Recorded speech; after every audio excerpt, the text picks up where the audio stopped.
बिस्मिल्लाहिर्रहमानिर्रहीम। अस्सलाम वालेकुम। इस वक्त मेरे साथ सबीन शहबाज मौजूद हैं, जीएनएन की रिपोर्टर हैं। आज सारा दिन ये डी चौक पे रही, सारी सूरत हाल इन्होंने देखी और इसके साथ साथ आज हम इनसे बात करेंगे जो डी चौक की सूरत हाल है। इमरान खान की बहनों को गिरफ्तार कर लिया गया है और इसके साथ सैकड़ों कारकुनान को भी गिरफ्तार कर लिया गया है। फैजाबाद हो, डी चौक हो, हर जगह जिस सफाकियत का मुजाहरा किया गया, जिस दरंदगी का मुजाहरा किया गया, जो हुकूमत ने फस्तायत दिखाई, इस पूरी सूरत हाल के ऊपर सबीन से बात करेंगे। तो सबीन बताएं कि आज पूरा दिन क्या होता रहा और इस वक्त डी चौक की क्या सूरत हाल है? जी, आज पूरा दिन की अगर हम बात करें तो पूरा दिन इस्लामाबाद और पिंडी जो है ना, ये मकबूजा कश्मीर से बदतर हालात का मंजर पेश कर रहा था। जो यहाँ पर हालात थे कि कोई सिंगल रोड ऐसा नहीं था कि जहाँ पे कंटेनर ना हो, जहाँ पे पुलिस ना खड़ी हो और उन पुलिस वालों के पास जो है वो आंसू गैस और टीयर गैस है या रबड़ गन की जो रबड़ बुलेट्स होती हैं वो उनके पास ना हो।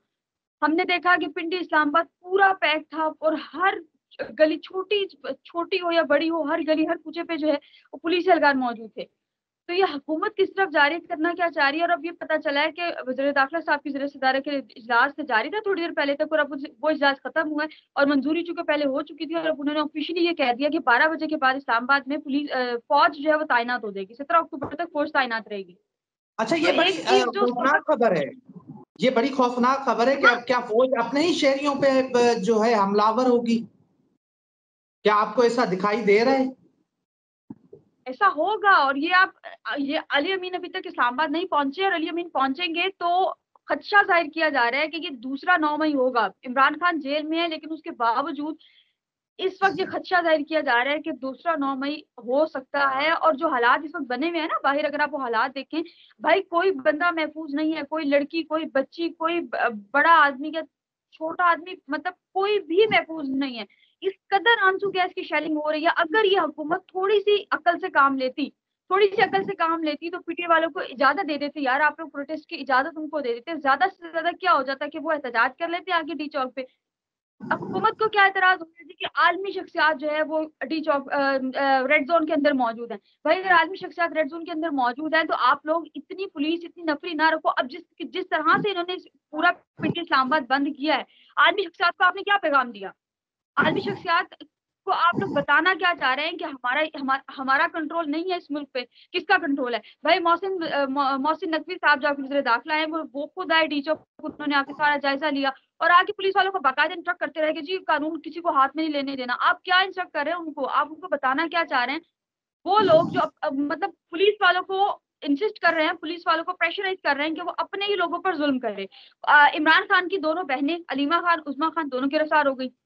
इसी बिल्कुल। तरह बाकी जो लोग हैं, लड़की औरतों को, भाई आप औरतों को बालों से पकड़ के, दुपट्टों से पकड़ के उनको खींच रहे हैं, उनको गाड़ियों में बिठा रहे हैं। इतना डर, इतना खौफ किस चीज का है? आलमी शख्सियात अगर मौजूद है तो उनको पुरअमन तरीके से, क्योंकि उन्होंने तो पहले कहा था कि ये पुरअमन एहतजाज होगा। भाई एक पुरअमन एहतजाज हो रहा था तो पुरअमन एहतजाज को आप लोग पुरअमन तरीके से होने देते।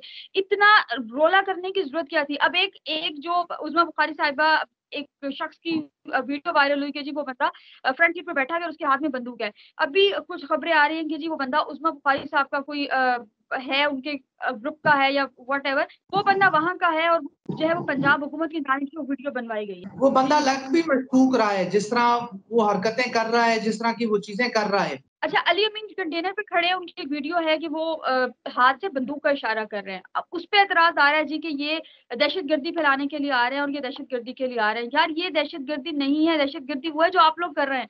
आप लोग निहत्थे लोगों पर जुल्म कर रहे हैं, निहत्थे लोगों को तशद्दुद का निशाना बना रहे हैं, उन पे आंसू गैस की शेलिंग करवा रहे हैं। पूरा हशर आप लोगों ने किया हुआ है। इस वक्त रेड जोन पूरा जो है वो अंधेरा हुआ पड़ा है वहां पे। अच्छा, ये लाइटें, लाइटें, डी चौक की लाइटें बंद कर दी। हाँ जी, जी लाइटें जी। बंद कर दी गई हैं। इसका मकसद क्या है? दूसरी तरफ सीनियर सहाफी हैं, इमरान रियाज खान साहब ने अभी ट्वीट किया, उन्होंने कहा कि कोई फॉल्स फ्लैग ऑपरेशन भी हो सकता है।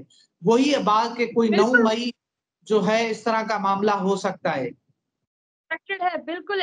मैंने पहले भी कहा ना कि खदशा जाहिर किया जा रहा है और ये बड़ी कुछ सीनियर से बात हुई तो वो तो इस चीज को कंफर्म कर रहे हैं। वो कह रहे हैं कि खुदा ना खास्ता अगर यही हालात रहे और अली अमीन गड्ढापुर थोड़ी देर में ना पहुंचे तो हालात मजीद कशीदा हो जाएंगे। अभी मेरा ख्याल है कुछ 7:15 से 8:20 के करीब मैं देख रही थी, अली अमीन गंडापुर का जो काफिला है वो कहा जा रहा है कि पिछले 2.5 घंटे से जो है बुरहान इंटरचेंज पे मौजूद है। भाई आपने हाँ मोटर जी। वे को आलमी शख्सियात आए हुए हैं, आप आलमी शख्सियात को ये दिखा रहे हैं कि हम एक सियासी जमात का एहतजाज रोकने के लिए, वो सियासी जमात जिसको हम कहते हैं कि एक नाकाम सियासी जमात है, आप उसका एहतजाज रोकने के लिए आप लोगों ने वहां पे कंटेनर्स लगा दिए, सब कुछ कर दिया, और जो रही सही कसर थी वो आप लोगों ने गड्ढे खोद खोद के पूरी कर दी।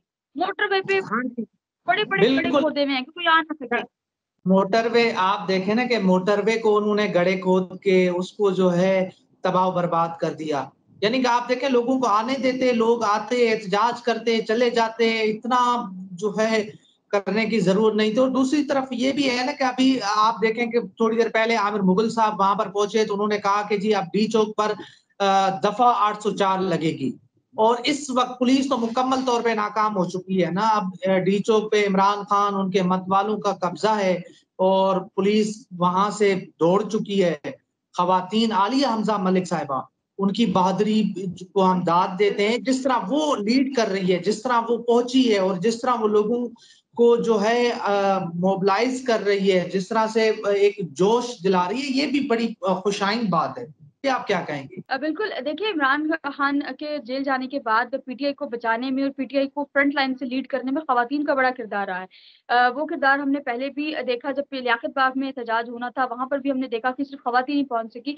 आज भी बैरिस्टर गौहर गायब हैं, शुएब शाहीन गायब हैं, जो मरकज़ी क़यादत है, उमर अयूब हैं और बाकी जितनी मरकज़ी क़यादत है सब गायब है। अभी तक हमने किसी को नहीं देखा मंज़िल पे, मैंने तो नहीं देखा। किसी को हमने नहीं देखा कि कोई हाँ काफ़िला जी, लीड करके आ रहा ऐसी हो है। या अपने तौर अच्छा पे उस जो है वो हवाले से भी पहुँच रहे थे। तभी मैं इस हवाले से भी आपको बताता चलूँ कि पाकिस्तान तहरीक-ए-इंसाफ ने जितने भी उनके एमएनएज़ हैं, उनको रोक रखा हुँ, है कि वो इस एहतजाज में शरीक नहीं होंगे क्योंकि ये तहरीक-ए-इंसाफ की कोई प्लानिंग भी है, आगे आईनी तरामीम भी होने जा रही हैं। तो बिल्कुल। शायद ये एक हिकमत अमली भी हो, लाहे अमल भी हो। मगर दूसरी तरफ अवाम है ना, देखिए देखें लीडर्स ना है। इमरान खान जेल में पड़ा हुआ है, मगर अवाम काबू नहीं आ रही। अवाम तो नहीं, निकल बिल्कुल, रही है। ये अवाम उम्मीद से ज़्यादा और जितनी हम लोग एक्सपेक्ट कर रहे थे कि अवाम आएगी, उससे डबल ट्रिपल अवाम है। इस कदर बंदा बिल्कुल। निकला है कि इस वक़्त अगर आप हालात देखें तो डी चौक तो भरा हुआ है, लेकिन पिंडी के जो हालात है ना फैज़ाबाद में हर 15 से 20 मिनट बाद पुलिस शेलिंग करती है और इतनी स्वेयर शेलिंग होती है हाँ जी। कि उस स्वेयर शेलिंग से कुछ भी हो सकता है। लोगों अब मतलब लोग है ना मतलब किसी का अपना इम्यून सिस्टम वीक भी होता है, कुछ होता है। लेकिन इतनी शदीद शेलिंग के बावजूद लोग वहाँ पे मौजूद हैं, लोग आगे बढ़ रहे हैं और मेरा ख़्याल है कि डी चौक में इस वक़्त अगर मैं रफ़ एस्टिमेट लगाऊँ तो 5 से 6 हज़ार बंदा पहुँच चुका है, रेड ज़ोन के अंदर। डी बिल्कुल। चौक और उसके पीछे 7th एवेन्यू से इतना बंदा जो है पहुँच और चुका है। मेरे तो लोग लोग इस चीज़ का भी इंतज़ार कर रहे हैं कि अली अमीन गंडापुर आ जाए तो हम घरों से निकल आएँ, शायद ये भी वजह है। आज सुबह तक भी हुकूमत ने जो है वो राब्ते किए हैं, अली अमीन से भी किया है और बाकी क़यादत से भी किया है कि ये एहतजाज आप लोग मुलतवी कर दें, मौखर कर दें, आगे शिफ्ट कर लें। वो एक कॉन्फ्रेंस को जो है वो उसकी वजह बना रहे हैं कि जो कॉन्फ्रेंस आ रही है तो आप लोग उस पे नहीं कर सकते।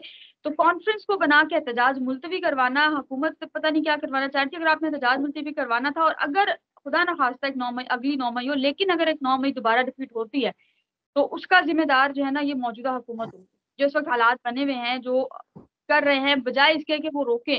वज़ीर दाखिला साहब खुद जो है ना वो पुलिस वालों को फ्रंट लाइन से जो है ना वो लीड कर रहे हैं, उनको बता रहे हैं कि आपने इस तरह करना है, आपने इस तरह करना है। आईजी खुद मुख्तलिफ जगहों पे जाके विज़िट करके आ रहे हैं, उनको पुलिस वालों को कह रहे हैं कि आपने ये करना है, अब ये करना है। अभी फैज़ाबाद पे तकरीबन आधे घंटा पहले डॉन न्यूज़ के एक रिपोर्टर हैं ताहिर नसीर, पुलिस जो है वो उनसे उनका मोबाइल उनका कार्ड चेक करने आई थी क्योंकि वहाँ पे जितने भी लोग फिर रहे हैं सबका कार्ड चेक कर रहे हैं मीडिया वालों का।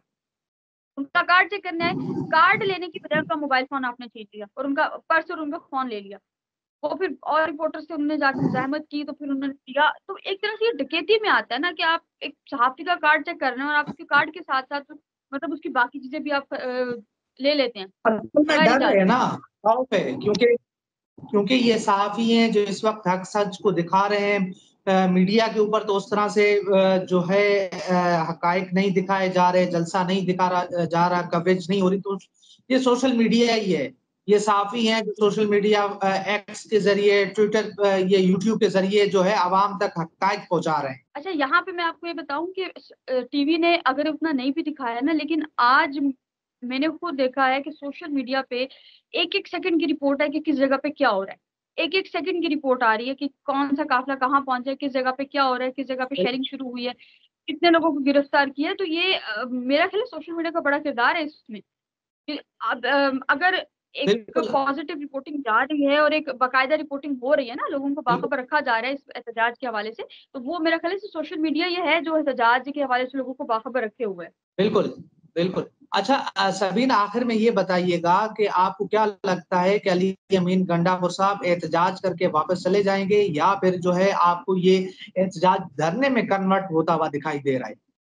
इद्रिस पर्सनली स्पीकिंग मुझे ये एहतजाज धरने में कन्वर्ट होता हुआ नज़र आ रहा है। हालाँकि इमरान खान की तरफ से भी क्लियर इंस्ट्रक्शंस थी कि एहतजाज होगा, आपने डी चौक आना एहतजाज करना और वापस जाना है। लेकिन ये मेरा ख़्याल है कि ये कल से परसों तक जाएगा, क्योंकि अली अमीन अभी तक पहुँचे नहीं हैं। वो अगर पहुँचते हैं उसके बाद फिर उनका लाएमल क्या होगा ये तो ज़ाहिर है फिर डिपेंड करता है।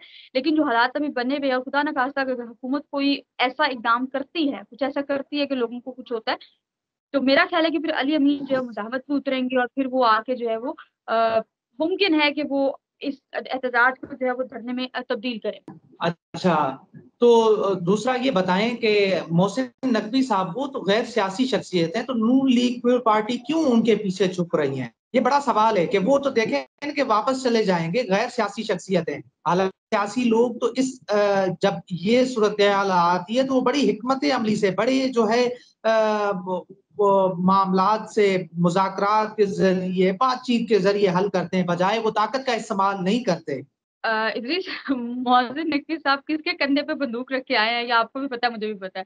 तो वो एक साथ जो है वो आए हैं और मोहसिन नकवी इस वक़्त बेसिकली आसिफ ज़रदारी के साथ लीड कर रहे हैं इस हुकूमत को। ऑल्दो कि वो वज़ीर दाखिला है, उनकी उनसे ऊपर मिनिस्ट्रीज़ हैं, लेकिन वो सदर पाकिस्तान के साथ इस वक़्त जो है वो हुकूमत को लीड कर रहे हैं। बहुत सी मिसालें आपके सामने होंगी कि हर जगह पे वो लीड कर रहे होते हैं, हर जगह पे वो आगे-आगे होते हैं। लेकिन मोहसिन नकवी के पीछे हुकूमत छुप रही है, नो डाउट। वज़ीर इत्तलात अता तारड़ जो है वो उन्होंने प्रेस कॉन्फ्रेंस की उन्होंने कहा जी कि मोहसिन नकवी साहब बड़ा क्लियर पैगाम दे चुके हैं कि हम किसी को कानून जो है वो हाथ में लेने नहीं देंगे। तो यार कानून तो फिर आप लोग भी हाथ में ले रहे हैं, जो आप लोगों ने किया ये भी कानून के साथ खिलवाड़ के अलावा तो कुछ भी नहीं है। जो आप लोग कर रहे हैं, जो हालात आप लोगों ने बना दिए अच्छा इस्लामाबाद के। बिल्कुल। आखिरी मेरा सवाल है आपसे और वो ये है कि आपको क्या लगता है कि अगर ये एहतजाज धरने में तब्दील हो जाता है, जिस तरह आप कह भी रही हैं, तो क्या वो जो आईनी पैकेज है, क्या वो रुक जाएगा? इस आईनी पैकेज ये किसी सूरत नहीं रुकने देंगे, चाहे जो मर्ज़ी हो जाए। चाहे इनको अली अमीन के साथ किसी भी किस्म के मुज़ाकरात करने पड़े, लेकिन अली अमीन के साथ कुछ ज़राए ने ये बताया था कि जब हुकूमत ने आज राब्ता किया तो अली अमीन ने उनसे ये कहा कि आप आईनी तरमीम जो ला रहे हैं, आप उसको एक्सटेंड कर दें, उसकी डेट एक्सटेंड कर दें। तो उन्होंने कहा कि ये हम किसी सूरत नहीं कर सकते, डेट हम एक्सटेंड नहीं करवा सकते। तो फिर उन्होंने कहा ठीक है, फिर हम भी इस्लामाबाद आएँगे। उसके बाद वो इस्लामाबाद के लिए निकले। तो ये है कि आईनी तरमीम हुकूमत कोशिश करेगी कि एक्सटेंड मतलब उसको जिस 8 अक्टूबर को सुनने में आ रहा है कि 8 अक्टूबर को हुकूमत करने जा रही है। तो अगर आईनी तरमीम होती है, हुकूमत आईनी तरमीम को डिले नहीं करना चाह रही, ना हुकूमत करेगी। आईनी तरमीम की जो डेट दी गई है, लेकिन फिर भी 17 अक्टूबर तक फ़ौज तैनात की गई है, तो 17 अक्टूबर तक आईनी तरमीम हर सूरत होगी। 8 से लेट हो सकता है, लेकिन 17 अक्टूबर से लेट नहीं हो सकता। क्योंकि 25 को काज़ी साहब रिटायर हो रहे हैं, उनकी रिटायरमेंट से पहले-पहले इन्होंने आईनी तरमीम हर सूरत लानी है। जी, बहुत-बहुत शुक्रिया सबीन, आपने हमें तमाम तर सूरत-ए-हाल से आगाह किया। इंशाअल्लाह आपसे मज़ीद फ़र्दन भी जो है हम जो है आपसे मालूमात लेते रहेंगे, तो आपके वक़्त का बहुत शुक्रिया। इंशाअल्लाह मिलते हैं अगली वीडियो में, तब तक के लिए अल्लाह